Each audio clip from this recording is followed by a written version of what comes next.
and to give us an exclusive peek into the next generation of gaming. Everyone, let's all welcome on stage the executive producer of League of Legends and Arcane, and a partner of Creta. Everybody, a big hand for Mr. Thomas Wu.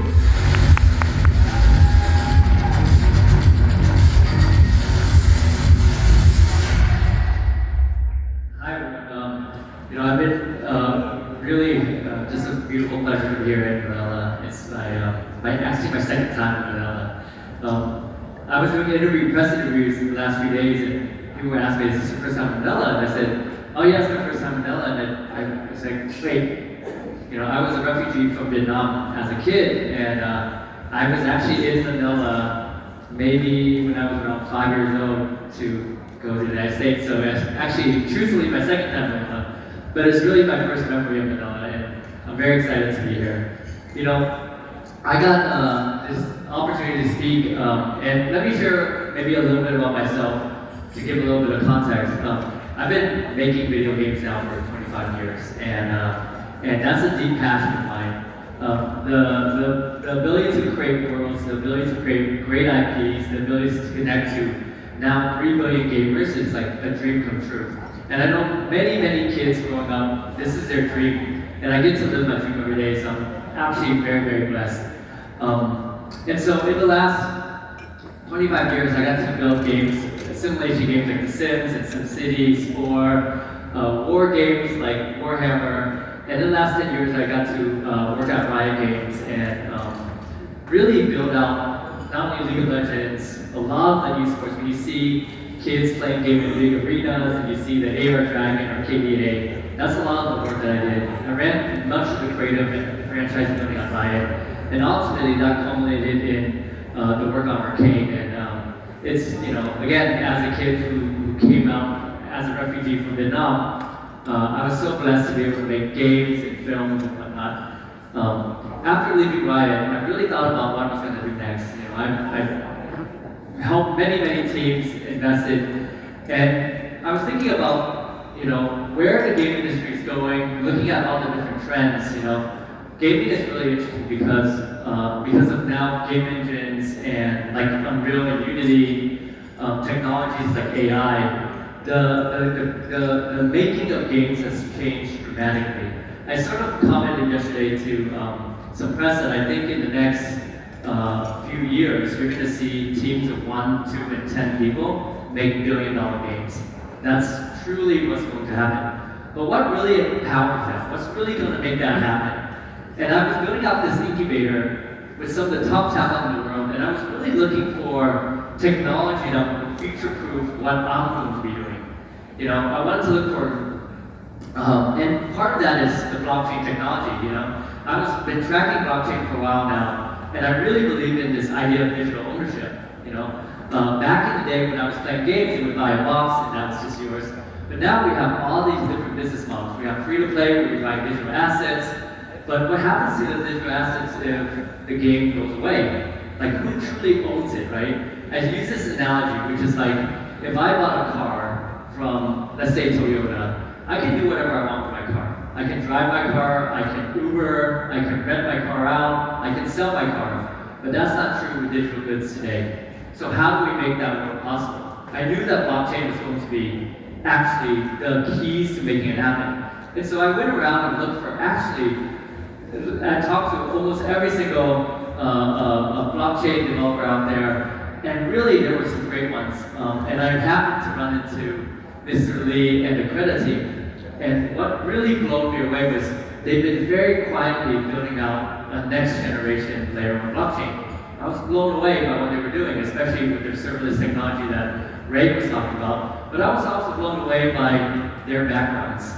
These are the guys that built the Korean game industry, the Japanese game industry, and not only that, but they built some of my favorite games. I grew up playing Street Fighter, I grew up playing Resident Evil, I grew up playing Lineage. These are games that were legendary to me and actually impacted how I look at games.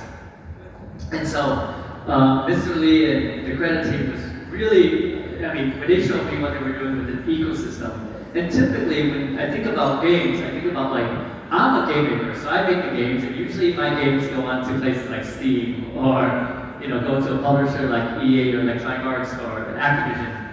But what they're building up is a fully fledged ecosystem that combines social media, that combines game making capabilities, so you can build UGC, that combines some amazing games that you just saw. They're MMOs. These guys are like the kings of MMOs, metaverses. It was so much. It was actually initially overwhelming. I was like, oh my god, like this is kind of a dream come true as a partnership, because I want to make games. I want to build a great gaming community to make the best games and recruit the best talent and build the best IPs in the world. And so we partnered up, and I'm so thankful because the ability to use and leverage technology like blockchain, AI, the new technologies like their game engines. To me, this is the future. And what's beautiful is that while I was at Riot, I was overseeing League during its massive growth. It had this crazy growth where we went into all these emerging markets. And what I found going all over the world, and uniquely, when I launched League of Legends in Vietnam, I actually launched it out of the town that I left as a refugee, which is actually like really beautiful to me. But regions like the Philippines, regions like Thailand, all of Southeast Asia, we really believe that it's this incredible emerging market that's going to just explode. We saw the growth of the Korean game industry. We saw the growth of the Chinese game industry. We believe that Southeast Asia is going to be the next massive growth spike in games. There are 3 billion gamers, and if you think about it, what is every kid playing? I have 2 daughters, and their favorite games are, they're 11 and 13. Their favorite games are Minecraft and Roblox. And soon they're going to be playing League of Legends and Fortnite, and actually the games are on Creta platform. What's beautiful is that every kid I know, every young person I know, loves video games. And the way they think about games is so different than the way I experienced games as a kid. I bought a box and I rented it from Blockbuster. But this is their natural environment. They literally, I once saw the one daughter turn to the other daughter, and she looked at her and she said, hey, you want to go play in the real world or play outside? And because their experience in game is their world, that's where all their friends are, that's their social, and they are so worldly, they're so thoughtful. And I truly believe that games have this really impactful form of knowledge that is really good for young people. Knowledge is only knowledge until it becomes wisdom. And the only way it becomes wisdom is experience, it's self-internalized experience. Now, if you think about how games have impacted so much, I have some friends who are NASCAR drivers, and they're in games 12 hours a day, on simulators. I have friends who are pilots who are flying planes. It allows you to take risks and do many, many things without the risk of failure. And so this is what our kids are going through. Kids are going through some incredible experiences. They're going to have so much. I think about Elon Musk recently, and I was watching his stream when he was playing Diablo 4, and the way he thinks about the world is so out of the box, and I attribute it to him growing up playing lots of games. I also think about what Sam Altman said recently. He's a founder and CEO of OpenAI. He said, movies will be video games, and video games will be something that we can't even imagine. I truly believe that Creta and what the team is doing is going to empower this. As a creator, I'm so excited to join forces and partner up with the team. And I'm actually so excited to launch Creta in the Philippines.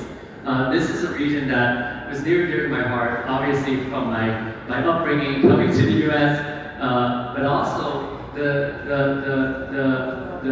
heart and energy and talent that I see every day from Filipinos, from Southeast Asians in general. It's just really inspiring. It's a very young community with so much energy, with so much motivation, with so much heart. And to me, I believe that it takes new regions to disrupt and incubate new experiences. And I think this is going to be a region that's going to be massive You know, again, 10 years ago, 15 years ago, I saw what happened to China, and now China is the largest gaming industry in the world. I think this literally is going to happen here in emerging markets.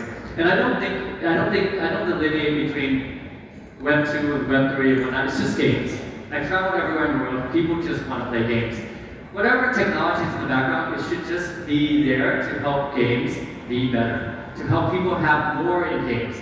And so that's really the spirit at the heart of it. The spirit is to make great games, regardless of whatever technology. When I watch a movie, I don't ask what camera they're using to record it, right? It's just technology. And so we want to make great experiences. We want to make great fantasies that people can fall in love with. And so I'm super excited to be here. I'm super excited to be back in the Philippines. And I think we're gonna do some questions. The one called Ray, I think, is the next one. So that's the end of my presentation. Thank you. All right, there you have it. Thank you very much, Thomas.